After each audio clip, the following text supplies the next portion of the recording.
accumulation of our experiences. And my experiences happen to include music and politics and journalism, but there is something that is common about that, and that is communicating. Whether you communicate through the universal language of music, or as a writer with the English language in my case. But to be able to communicate clearly is a value when you're talking to friends around the world to try to come up with what we share. And it was not difficult for me on this trip to come up with values that we share and aspirations for our children. I was very happy to learn on this trip about the birth of my first grandchild, which happened only a few days ago.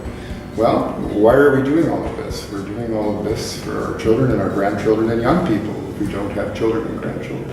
So your question is, how do I use my past experiences to further this relationship?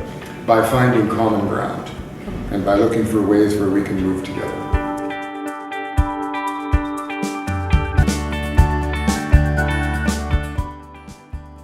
Well, my aspiration is to grow the trading relationship between Canada and the people who live here. And the reason that that is a value is because with trade comes growth, and with growth comes jobs. And when I go back to the people of Winnipeg South Centre, these are the people who elected me. I want to say that I've been around the world, and I think there's every possibility that we will create jobs. And the way you create jobs is by creating wealth, and the way you create wealth is by expanding your trading relationship.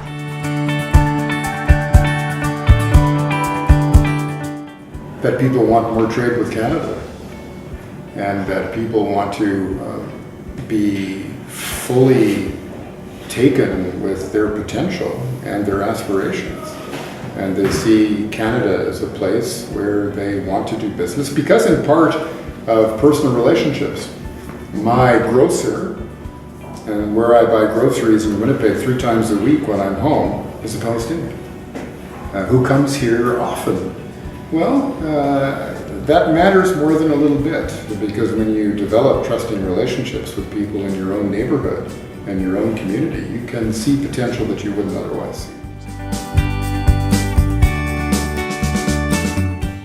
It's very important to encourage women in entrepreneurship because for too long women have not been given the opportunity to realize their full potential. And that's true in Canada as well as it is around the world. So trade diversification for us means more than just expanding export markets. It also means diversifying those who are involved in trade. And we think that the potential for women to be more involved is very considerable, and that's why we were so pleased today to work with the Business Women's Forum, to give them a little bit of a head start, to get to know the president a little bit, and to work together so that we can achieve yet again a common objective, and that is to take full advantage of the entrepreneurial spirit of women.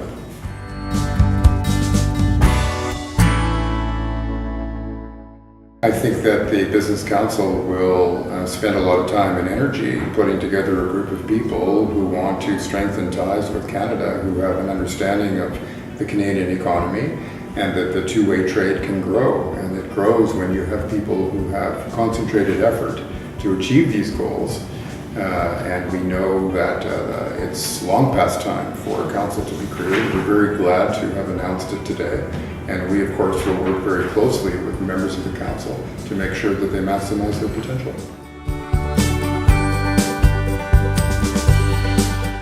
I can tell you that Canada looks for a just and lasting peace, and that we will be a constructive partner in the peace process, as we have been before and we want to be again.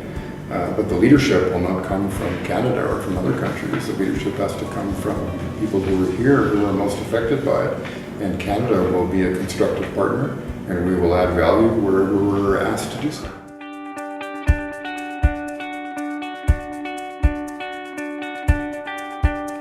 Our vision is free trade and to support entrepreneurship around the world. We don't want to look at ways of suppressing economic growth. We want to look for ways of encouraging it. And that's been the position of the Canadian government, and it continues to be.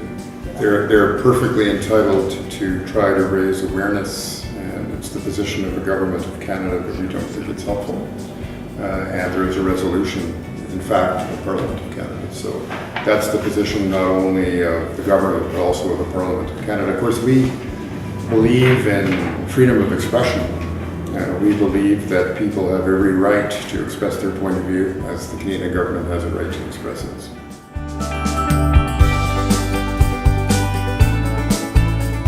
Well, we think that those aren't the only two sectors where there is potential. We think there's potential in agriculture, in information technology, and right up and down the economies of the West Bank and Gaza and of Canada. There is potential for this kind of collaboration. That's why we have a permanent person who looks after the interests of Canada and the region.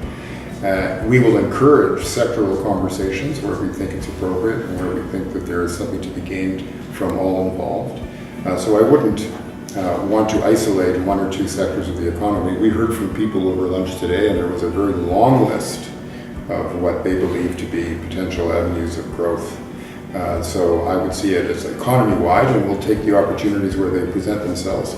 And particularly, we'll take our cue from the entrepreneurs, from the business leaders, where they see opportunity. And it's the role of government to facilitate that opportunity and to remove impediments where impediments might be.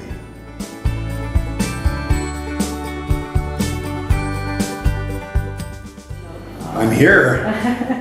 That's why I'm here in Ramallah, because I want to extend the capabilities, which we do not only in the Arab world, but we do all over this very huge planet. I'm getting to know just how big it is, because just in the last 12 days, I've spent some time in Thailand and in Singapore, in Israel, and now today in Ramallah. And I understand that there is potential everywhere. And Canada has an interest in diversifying its trade and diversifying those who lead in trade businesses. That's why I'm here. I'm very encouraged by what I've heard and look forward to the next time we're able to have this conversation.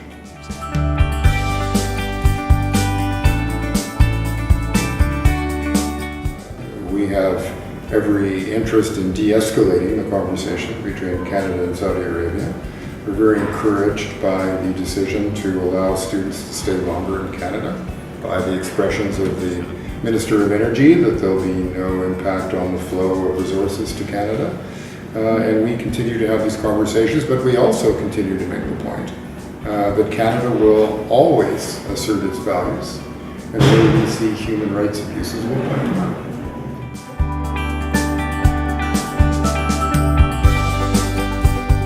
If you want to be an effective orchestral player, you have to play in tune and in harmony with those with whom you play.